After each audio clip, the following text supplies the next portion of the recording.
Assalamualaikum warahmatullahi wabarakatuh. Bismillah, alhamdulillah, wassalatu wassalamu ala rasulillah wa ala alihi wa ashabihi wa mawala amma ba'du. Yang sama-sama kita hormati moderator kita sekaligus guru kita di waktu tutup setiap pagi di rumah ini, dan juga yang saya hormati para asatidz dan ibu ustazah yang hadir pada pagi hari dalam majelis kita kali ini. Kita bersyukur kepada Allah dengan mengucapkan alhamdulillahirabbil alamin. Selawat dan salam kepada Rasulullah. Allahumma shalli ala sayyidina Muhammad wa ala sayyidina Muhammad. Judul untuk nanti malam adalah berbakti kepada kedua orang tua.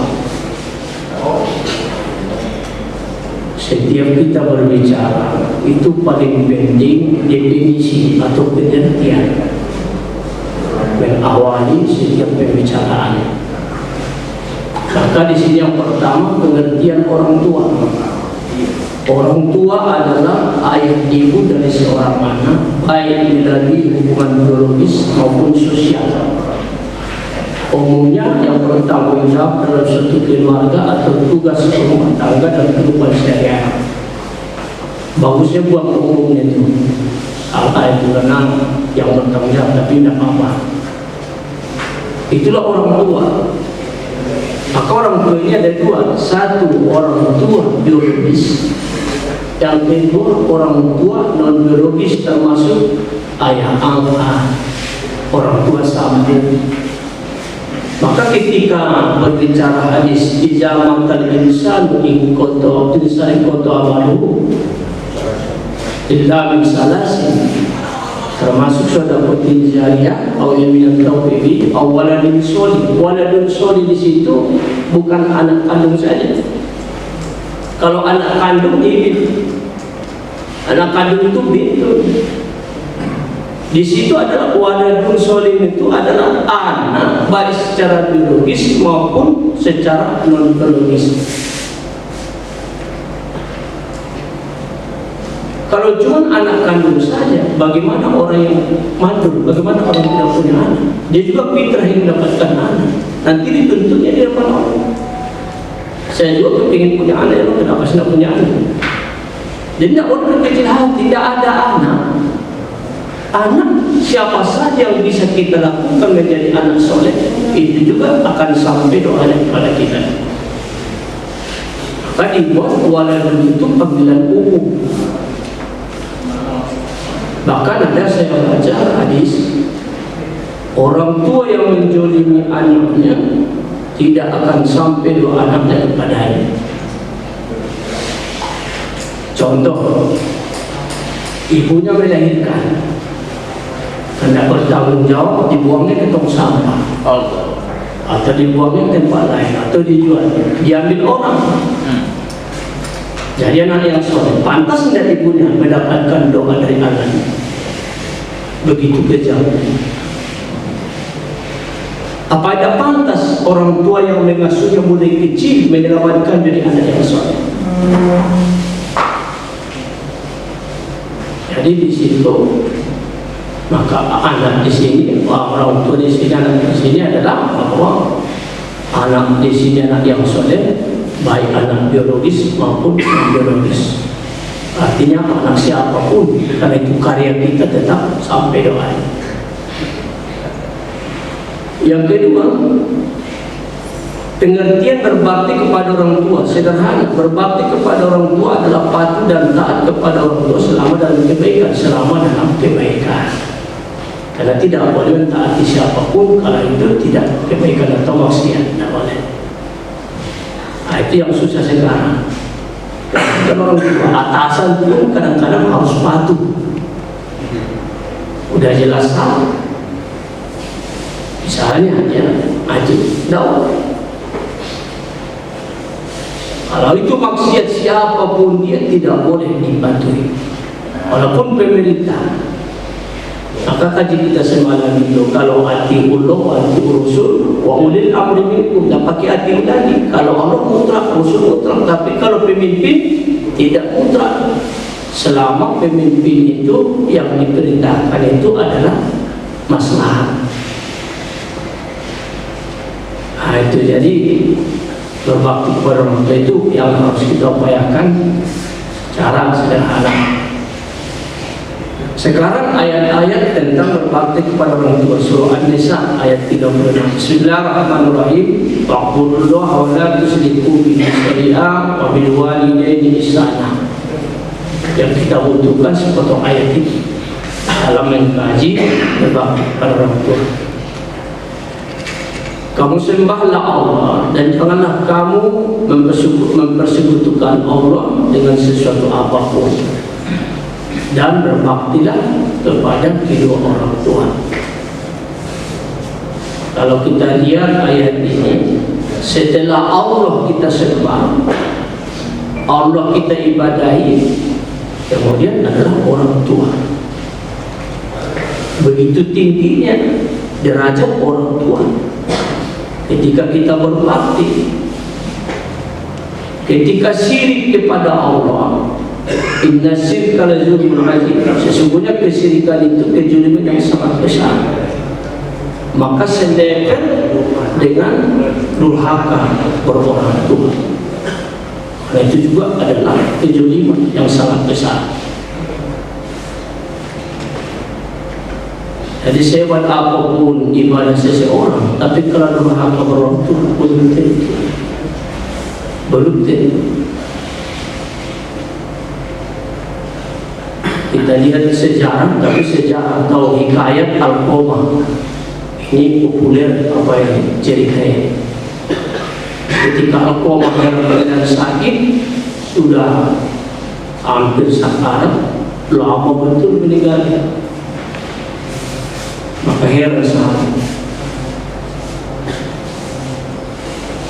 Lalu menurut sejarah, menurut hikayat, ditanya Rasulullah, ya Rasulullah, bukankah Al-Qamah itu orang yang taat beribadah, orang yang selalu bersama kita di masjid sholat berjamaah, tapi kenapa susah matinya?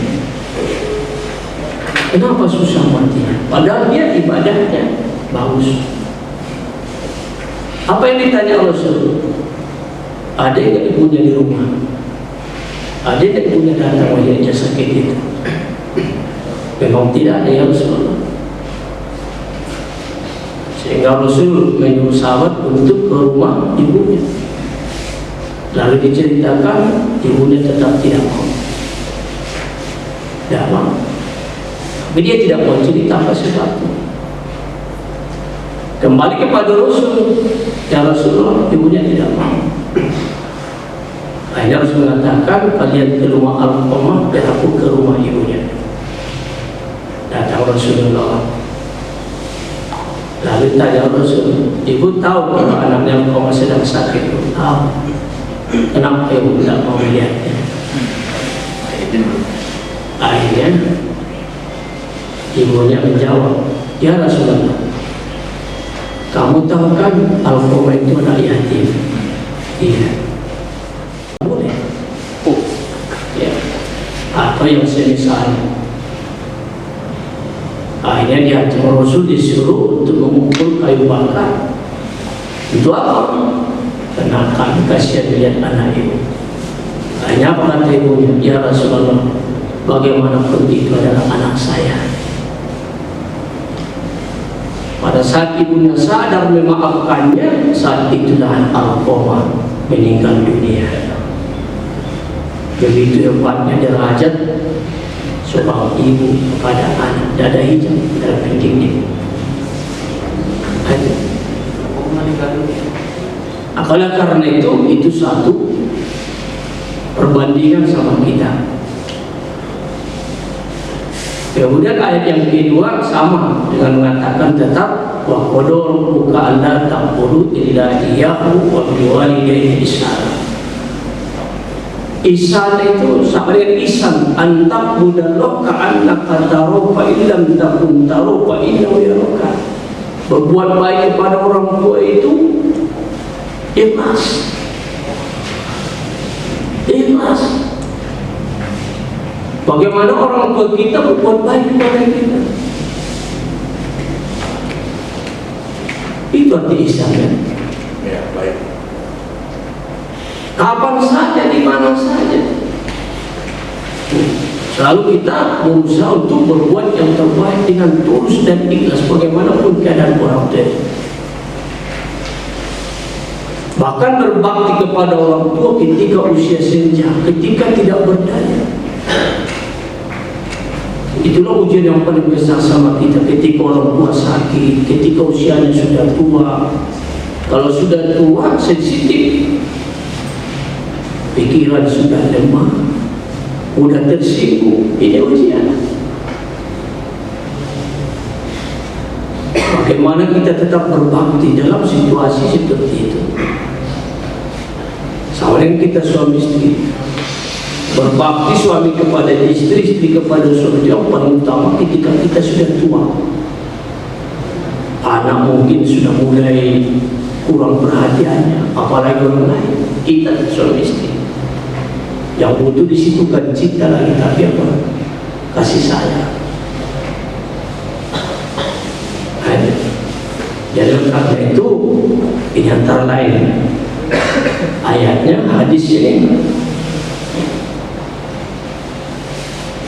Salah satu hadis yang diriwayatkan oleh Bukhari dan Muslim. Sa'altu Nabi sallallahu alaihi wasallam, aku bertanya kepada Nabi sallallahu alaihi wasallam, ayyul amali ahabbu ila Allah? Apakah amal yang paling dicintai Allah? Qala as-salatu ala waqtiha, salat pada waktunya. Qala, kemudian bertanya lagi dia, summa kemudian apa lagi Rasulullah? Qala Rasulullah, summa birrul walidain, berbakti kepada orang tua. Qala, dia bertanya semua itu. Kemudian apa lagi Rasulullah? Qala jihad fisabilillah. Salah satu amal yang paling afdal, paling dicintai Allah, berbakti kepada orang tua.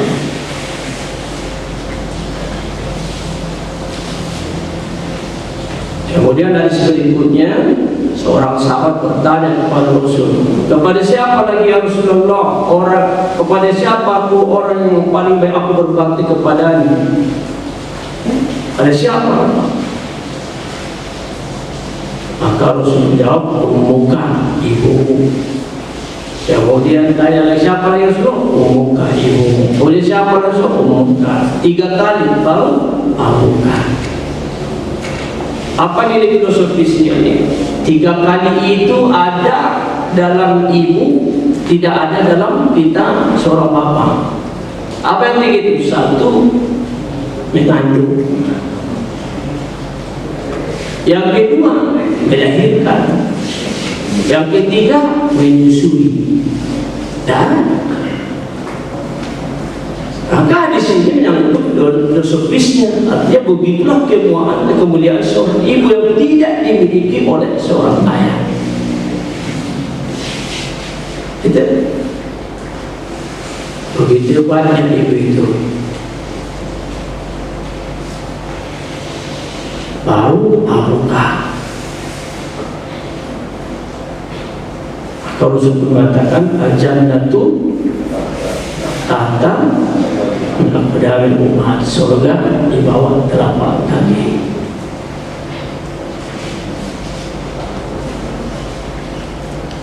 Nah, kemudian bagaimana cara berbakti kepada orang tua? Yang pertama, bersilaturahmi kepada kedua orang tua. Ini yang penting dulu, bukan uang. Bersilaturahim secara langsung atau lewat teknologi, lewat HP. Maka sekarang ini membuat orang tua rindu pun itu durhaka. Apa alasannya? Sampai rindu orang tua kita sementara HP bisa setiap hari, setiap saat bertelepon. Kalau dulu ya kepingin pulang, tidak ada kesempatan. Dan dari sekarang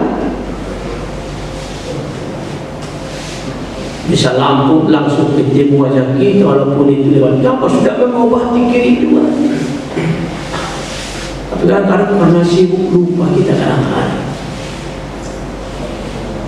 Kita salut Abu Hurairah, setiap pergi dia bekerja kemana dia lewati dulu rumah ibunya, dia balik dulu, dia doakan, ibunya pun mendoakan setiap pergi.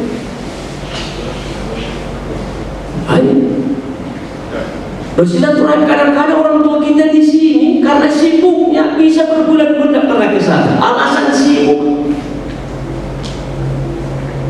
Apa kita tidak durhaka, tidak melupakan orang tua seperti itu? Coba sibuk apapun kita, silaturahmi yang penting. Kenapa? Karena dia selalu mengharap kedatangan kita. Begitu juga kalau sudah meninggal, mensilaturahimi temannya, sahabatnya. Itu kalau sudah meninggal. Kalau orang tua kita sudah meninggal, yang kita silaturahimi itu adalah teman dekatnya, sahabatnya. Dia bercerita dia nanti tentang orang tua kita, dia menasihati kita. Hai, tidak boleh lupakan itu. Siapa kawan orang tua kita yang sering selama ini tahu kita itu kan? Itu yang penting kita lakukan. Yang kedua, memberikan kasih sayang kepada kedua orang tua. Berikan kasih sayang sebagaimana doa kita, Allahumma fil lana dzunubana wa liwalidayna warhamhuma kama rabbayana, sebagaimana mereka mengasihi kita di waktu kecil.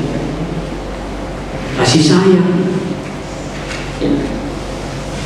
Cara berkomunikasi kita dengan kasih sayang, perhatian kita. Dia sangat butuh itu perhatian.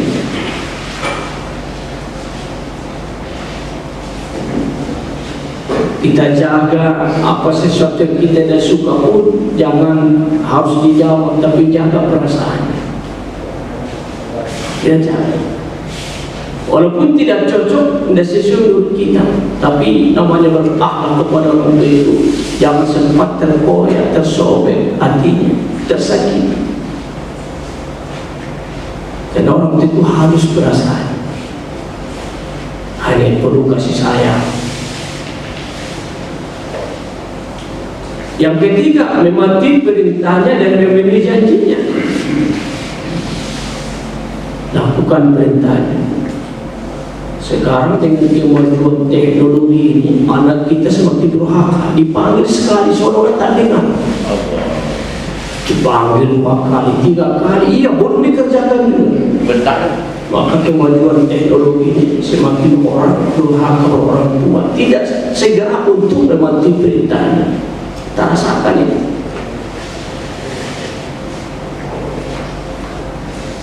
Apa saja perintah orang tua, bagaimana kita mengupayakan untuk melaksanakannya sebagai wujud cara kita berbakti kepada orang tua dan memenuhi janjinya. Memenuhi janjinya.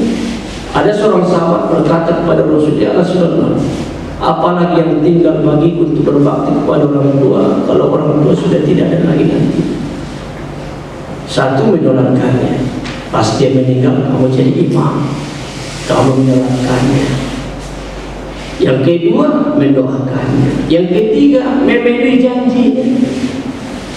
Mungkin waktu hidup ada janjinya belum kita lakukan, ada keinginan yang belum kita terpenuhi. Maka kadang-kadang orang itu menasihatinya pada saat orang tua ada dia tidak peduli, tapi ketika orang tua tidak ada baru di situ rasa bagaimana pentingnya orang tua itu. Maka jangan bosan kita bernasihat kepada, mana tahu nanti setelah kita tidak ada baru di situ dia sadar. Dulu orang tuaku selalu menyuruh aku sholat. Sekarang orang tua tidak ada lagi Allah. Coba baru terasa ya, bagaimana perintahnya itu. Dulu orang tua menjadi berjanji begini, tapi tiba-tiba terasa. Yang keempat, menafkahi kedua orang tua. Menafkahi.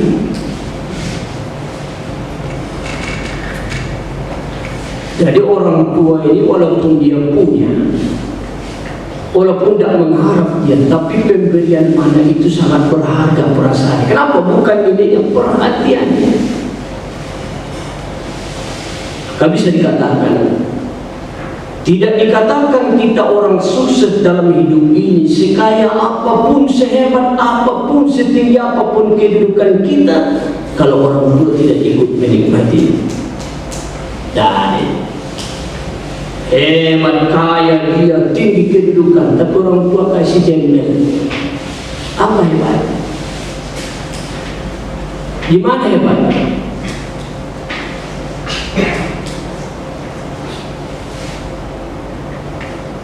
Maka orang yang pemurah itu satu, lapang atau sempit, selalu bersedekah. Yang kedua, mengutamakan tanggung jawab daripada yang lain. Karena ada kita di maaf ini, di luar tanggung jawab kita, termasuklah orang tua. Termasuk orang tua.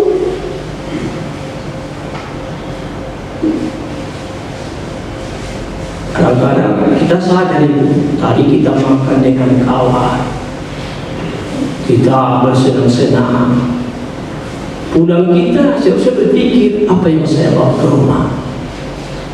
Merasa berdosa rasanya di luar kita menikmati di rumah. Paling tidak bawa oleh-oleh, boleh bisa apa saja lah. Kenapa merasa? Merasa sih perasaan itu yang penting.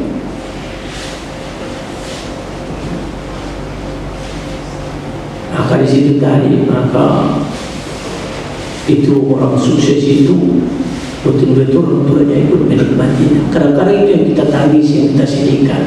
Dulu kita susah, kadang-kadang sudah merubah hidup kita, orang tua pun sudah pergi.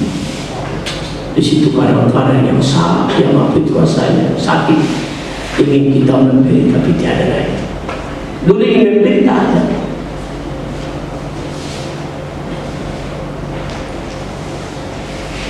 Maka sejelek-jelek istri adalah melarang suaminya memberikan sesuatu yang pantas buat orang tuanya.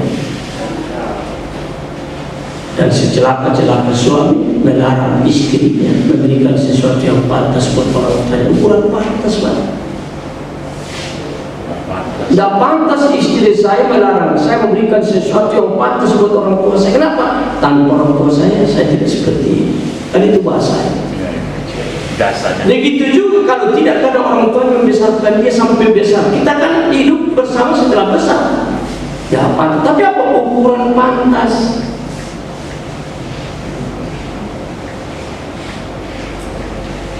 Kenapa?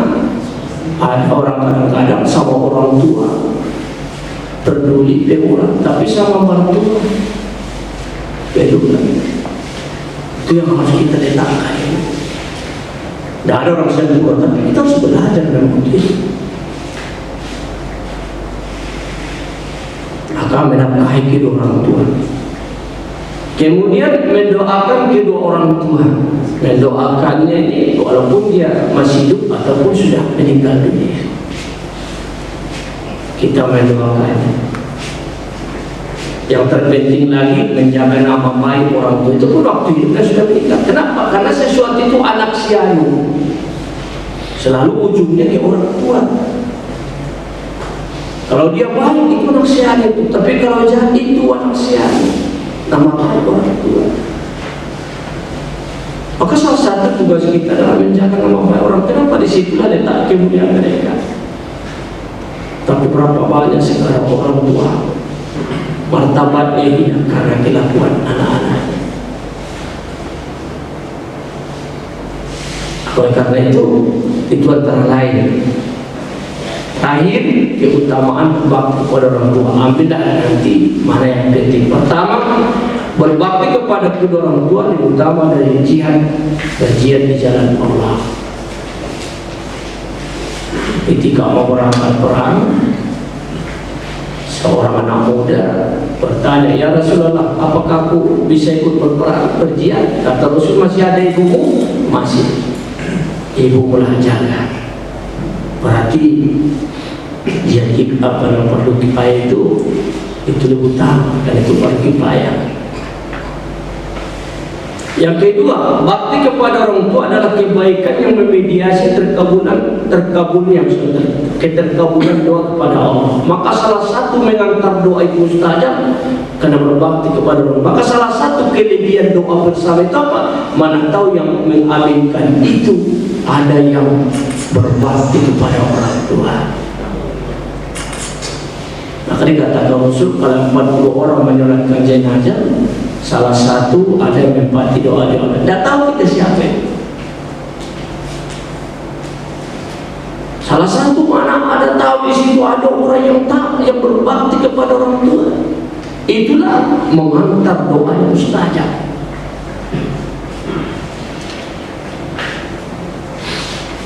Yang ketiga, berbakti kepada orang tua adalah karakteristik dasar para nabi. Karakter yang menjadi pribadi nabi itu salah satu adalah berbakti kepada orang tua, termasuk Nabi Sulaiman. Sampai dalam Al-Quran doa Nabi Sulaiman surah Al-Naml ayat 19, Rabbi auzi'ni an ashkura nikmatal lati an'amta alayya wa ala walidayya wa an a'mala sholihan tardahu wa adkhilni bi rahmatika fi ibadikas sholihin. Ya Allah, berilah aku supaya aku bisa bersyukur dengan nikmat yang Kau berikan kepadaku dan kepada kedua orang tua. Karena orang tua kita seperti ini. Nabi itu sangat berbakti kepada orang tua.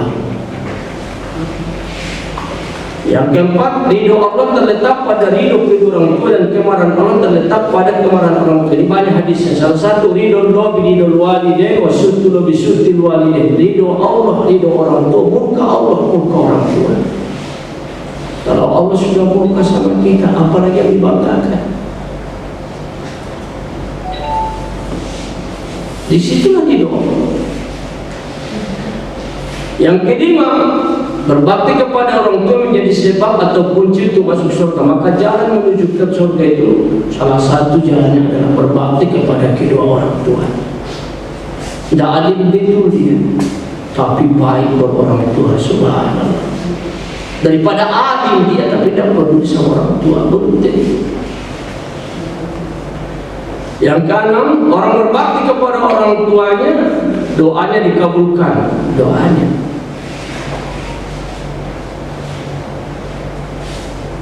Itu salah satu. Tak ada yang nomor 2 sudah ada tadi. Iya. Yang ketujuh, berbakti kepada orang tua adalah kebaikan yang menghapus dosa-dosa, termasuk dosa besar. Maka kalau bertaubat seseorang itu salah satu kuncinya bagaimana ia untuk berbakti kepada orang tua supaya dosa-dosanya itu salah satu bisa terhapus. Berbakti kepada orang tuanya adalah anak-anaknya akan berbakti kepadanya. Birru abakum wa birru abanakum. Berbuat baiklah kepada orang tua supaya anakmu nanti berbuat baik kepada kamu. Anak kita yang sekarang ini begini, jangan salahkan. Jangan menyalahkan jangan menyalahkan faktanya, jangan menyalahkan siapa-siapa. Justru anak kita itu adalah balasan daripada bagaimana kita dulu berorang tua. In asantum ya anfusikum, jika kau berbuat baik, kebaikan itu kembali kepada kamu. Apa yang terjadi hidup kita sekarang ini tidak lepas kadang-kadang apa yang sebelumnya kita lakukan. Jangan selalu menyalahkan. Anak-anak sekarang beginilah modelnya. Banyak orang anaknya baik, tapi Allah mengingatkan kita, beginilah kamu untuk orang tua. Jangan selalu menyalahkan anak, koreksi diri kita. Itu yang terasa kadang-kadang sama kita.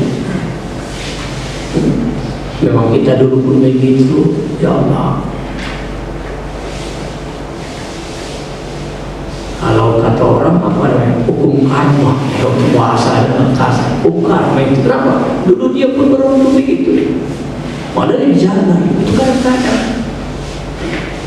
akan muncul. Apa yang terjadi dalam kehidupan sekarang ini tidak lepas apa yang kita lakukan sebelumnya. Berbakti kepada orang tua melahirkan berkah rezeki dan memanjangkan umur, ada di situ. Kalau kita berbakti kepada orang tua, insyaallah umur kita berkah, rezeki kita berkah. Yang 10 doa kedua orang tua mustajab. Kalau kita berbakti kepada orang tua, doa orang tua kepada kita itu sangat mustajab.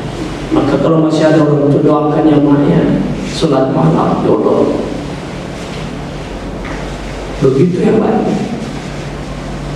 Terakhir, orang berbakti kepada orang tuanya dalam naungan kasih sayang Allah. Jelas, Allah hidup. Kita akan dapat naungan dalam naungan Allah di dunia sampai di akhirat. Amin ya Rabbal alamin. Itu banyak, ambil sajalah dalam 10 menit itu cara berbakti mana, keutamanya apa yang sesuai dengan sekarang, apa yang perlu disampaikan dalam persoalan sekarang ini tidak diangkat. Ya, ada demikian saja apa yang saya sampaikan. Cuma inilah kemampuan saya. Ya, inilah kemampuan saya. Mudah-mudahan ada manfaatnya. Saya tutup dengan Assalamualaikum warahmatullahi wabarakatuh. Dan kami doa anak yang soleh. Kalau anak itu lahir dari hubungan gelap, artinya anak dari luar nikah. Kebetulan ayah ibunya yang memelihara pesantren, terus di sekolah dan pesantren dia soleh. Ada pengaruh terhadap dia keagamaan, dia hati, dia imam, doa dia apa betul apa tidak. Anak yang luar nikah tadi, apakah ada pengaruhnya terhadap jadi imam, jadi hati, dia jadi doa gitu. Dan juga doanya apa tertolak dan anak. Yang saya tanyakan di sini apa yang kata Abia tadi, di mana seorang orang tua yang zalim itu tidak akan dapat doa dari anak tadi diterima. Ya, kalau kita orang tuanya zalim, walaupun dia mendoakan kita itu tidak akan sampai karena kita orang tuanya zalim. Nah sekarang yang pertanyaan, kalau anaknya tadi zalim, anaknya kita balikkan, anaknya tadi zalim, apakah doa orang tua tadi sampai ataupun dia pun mendoakan orang tua tadi akan sampai? Nah ini pertanyaan saya. Yang kedua, apa yang kata Buya tadi, di mana hukum karma itu ada. Ini banyak orang mengatakan apa betul hukum karma itu ada. Terima kasih. Assalamualaikum warahmatullahi wabarakatuh. Kemudian anak itu menjadi anak yang baik karena dia dilahirkan dalam keadaan fitrah. Logikanya, sedangkan orang lain saja mengasihi dia sampai, orang lain mengasihi dia sampai, dia kan tidak menjolimi, bukan menjolimi dia, karena keterlanjuran dalam berbuat, maka itu tanggung jawab dia. Sementara anak itu tetap jawabannya, maka berbeda. Kalau orang lain saja sampai, apalagi rahim ibu atau ibu yang melahirkan, cuma mereka melakukan di luar nikah, itu jelas sampai. Berbeda yang ini tadi, yang kedua tidak sampai. Tetap sampai kalau anak kepada orang tua. Karena bagaimanapun itu anakmu. Kalau yang tadi kan dijoliminya, dibuangnya, dijual, tidak tahu bedang dia. Ya. Ayahnya tidak berdosa, anaknya yang menjolim, tetap berdoa sampai. Bagaimanapun anak itu, maka sejahat apapun anak mendoakan orang tua, tetap ada artinya, ada maknanya kepada orang tua. Tetap sampai. Ya, itu sepanjang saya ketahui, karena anak dia atau kalau orang tua itu kan jolim tadi, tanggung jawabnya dia pakatnya mendidik anak itu. Jadi memang kata dia itu akan diampuni oleh Tuhan karena kita walaupun kita banyak salah, itu kalau kita minta ampun akan diampuni oleh Tuhan. Tapi dalam arti kata seorang anak tadi betul-betul sangat menzalimi orang tuanya sampai orang tua tadi meninggal. Ya. Akibatnya, nah apa amalan yang harus bisa menebus dari kezaliman anak tadi? Ya, bertaubat dia. Justru dia disitulah memperbanyak doa. Kenapa? Menebus kesalahannya, menebus kesalahan kejulimannya. Apa yang bisa lakukan lagi? Bertaubat dan juga memperbanyak kebaikan dan mendoakan orang tuanya. Itu yang bisa ia lakukan. Jadi yang tadi itu pun seorang anak yang dijolimi orang tidak sampai doa itu ancaman sebenarnya, ancaman supaya orang itu jangan semudah itu melepaskan tanggung jawab daripada orang tua sampai anak terjolimi tidak tahu di mana masa depannya. Toh kalau dia bertaubat, Allah Maha Pengampun lagi Maha Penyayang. Tetapi ya, silakan ya. Untuk menambah Masih ada tadi satu lagi. Hukum karma. Karma tadi ya. Oh itu istilah itu. Ya, in asantum li anfusikum. Jika kau berbuat baik, kebaikan untuk kembali kepada wa in asatum pada. Jika kau berbuat yang tidak baik, kembali kepada kamu. Bahasanya karma. Kalau dia tidak memperbaikinya, bisa datang. Kenapa? Allah ingin menegurnya. Maaf cakap dulu. Ini masih di belum. Tidak lagi. Misalnya, maaf ini. Ibunya pelacur. Anaknya bisa jadi pelacur. Karena dia tidak bertobat, Allah ingin menegur dia. Beginilah pekerjaan dulu. Kalau bahasa kita tidak jauh jatuh, buang.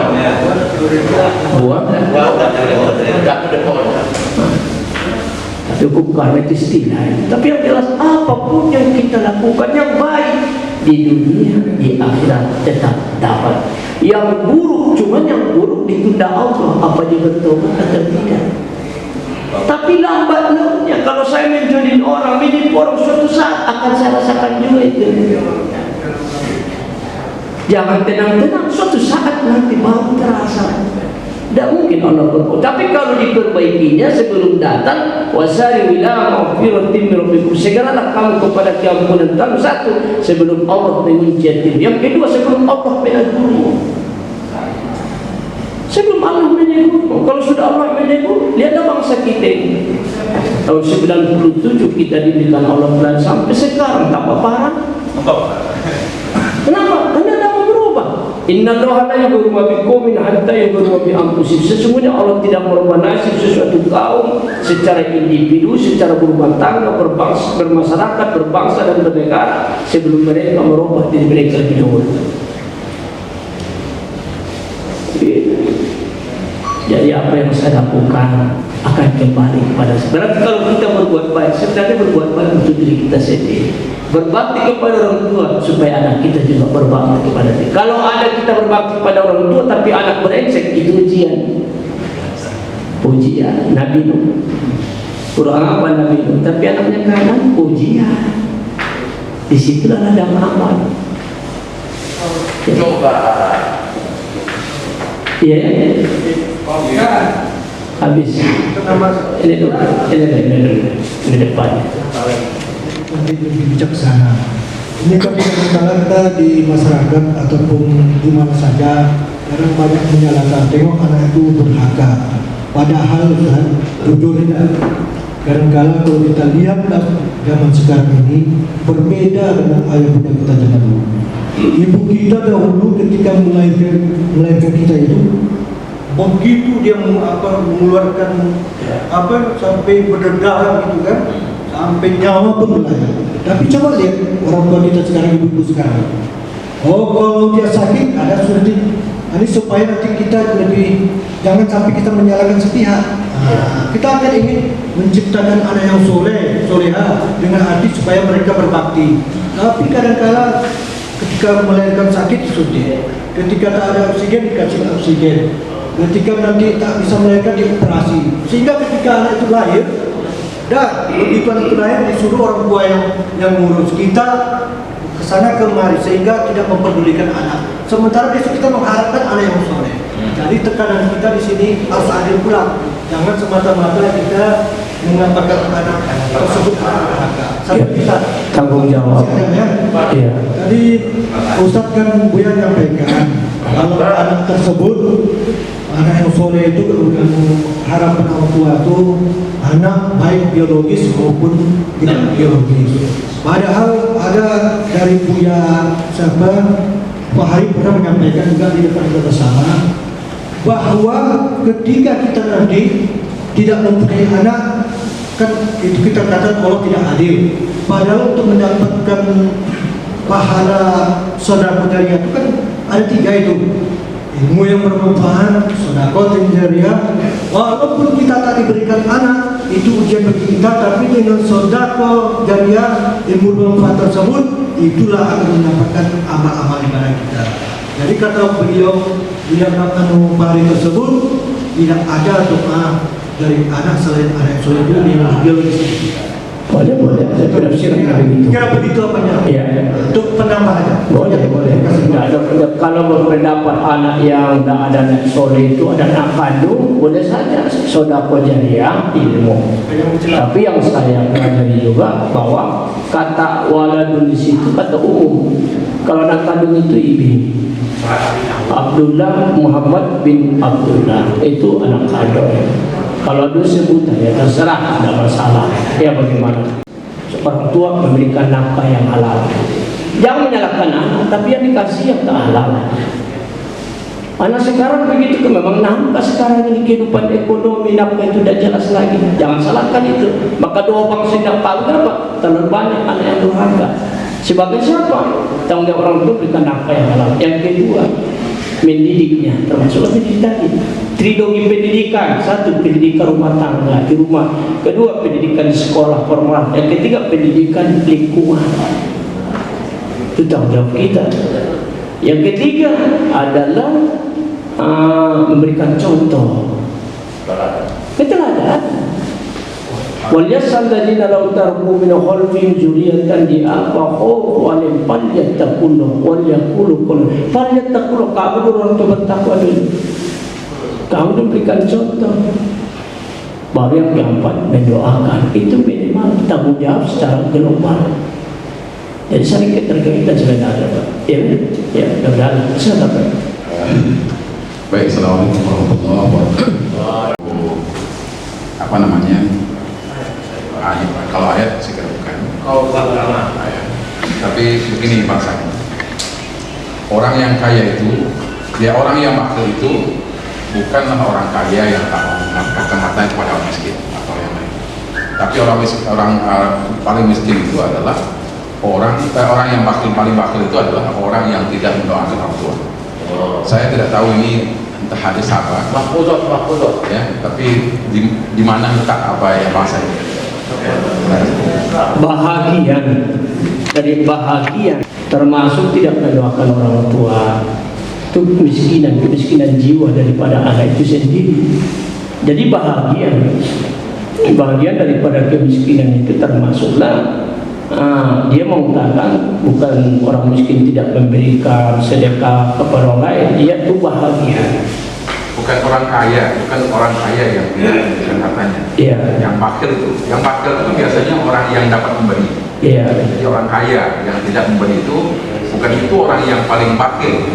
Iya. Yang paling bakil itu adalah seorang anak yang tidak mendoakan orang tuanya. Termasuk. Jadi saya tak tahu dari mana sumbernya, terhadiskan apakah. Rasa sama dengan ini dia. Umatku yang paling kikir dia hanya mendoakan dirinya dan orang tuanya juga seperti itu. Kikirlah dia, kemudian mendengarkan namaku disebutkan, tapi dia tidak berselawat kepadaku. Itu pun dikatakan juga kikir. Bahagian daripada seperti itu. Jadi ada pula di laisal gina angka suratil arad walakin gina bukan orang itu karena banyak harta, orang itu kaya hatinya. Itu banyak apanya masalah-masalah yang memunculkan seperti itu. Ya banyak. Ya. Habislah enggak? Habislah ya. Yang nanya dua tadi.